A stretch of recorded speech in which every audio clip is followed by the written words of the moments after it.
nentuin bangun nggak bangunnya gitu tuh Allah Subhanahu wa taala. Dan para ulama mengatakan, dan ini bikin sedih ya, ibadah di waktu malam adalah undangan. Allah hanya akan mempersilahkan masuk para tamu-tamu yang diundang. Kok kita nggak bangun-bangun? Ya belum jadi undangan. Kita nggak bangun-bangun, kayaknya emang belum diundang-undang, teman-teman saya sekalian. Gimana caranya biar diundang? Jadilah hamba Allah yang lebih soleh.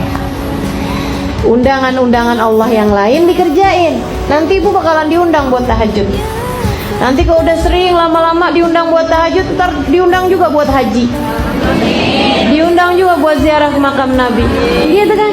Karena semua ibadah ini undangan, ibu-ibu sekalian. Ibadah itu semuanya undangan. Termasuk juga segala tahajud juga undangan dari Allah Subhanahu wa taala. Allah hanya akan perkenankan hamba-hambanya yang diundang aja, yang dia mau aja.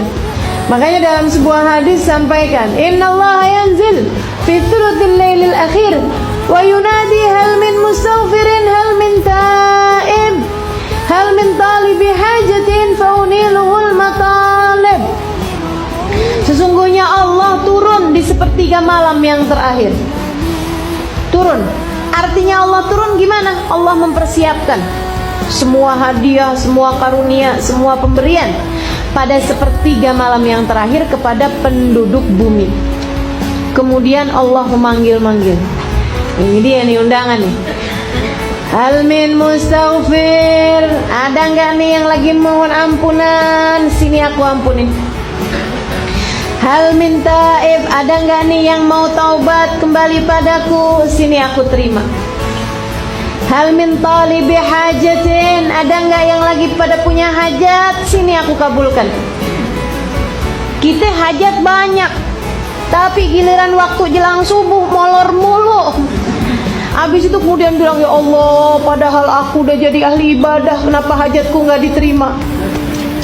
Kenapa doaku nggak mustajab? Kata Allah, kemana aja ente? Kalau pas lagi anda buka pintu, kamunya kagak ada mulu waktunya. Akhirnya jadinya nggak dapet bu. Ibu-ibu sekalian, sampai teman saya bilang, saya nggak percaya ada doa di sepertiga malam yang tidak diijabah sama Allah. Saya nggak percaya. Dia bilang, doa meski seperti apapun terlihat mustahilnya, ibu-ibu sekalian, kalau kamu mintanya pada waktu yang tepat, yaitu di sepertiga malam yang terakhir, nggak ada yang ditolak sama Allah SWT. Nggak ada yang ditolak.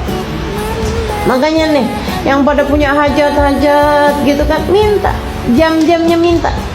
Di sepertiga malam yang terakhir, bangunlah, wudhulah, gitu kan ya. Kemudian angkatlah tanganmu sesudah kamu mengerjakan sholat. Barang 2 rakaat, barang 4 rakaat, bu. Kemudian angkat tangan, doa, minta sama Allah Subhanahu wa taala gitu. Habis itu kemudian jangan merasa bahwa kita udah jadi ahli ibadah. Pagi-paginya berasa gitu udah bangun tahajud. Itu bukan bangun tahajud, bangun sebelum subuh, beda. Jangan kemudian berpikir, oh saya udah bangun malam tadi malam. Kagak ada, itu bukan bangun malam, bangun sebelum subuh. Itu masuknya bahkan pagi ya bu ya, pagi sebelum subuh. Jadi ibu sekalian, minimal yang bisa kita lakukan itu adalah perkara minim yang bisa kita lakukan.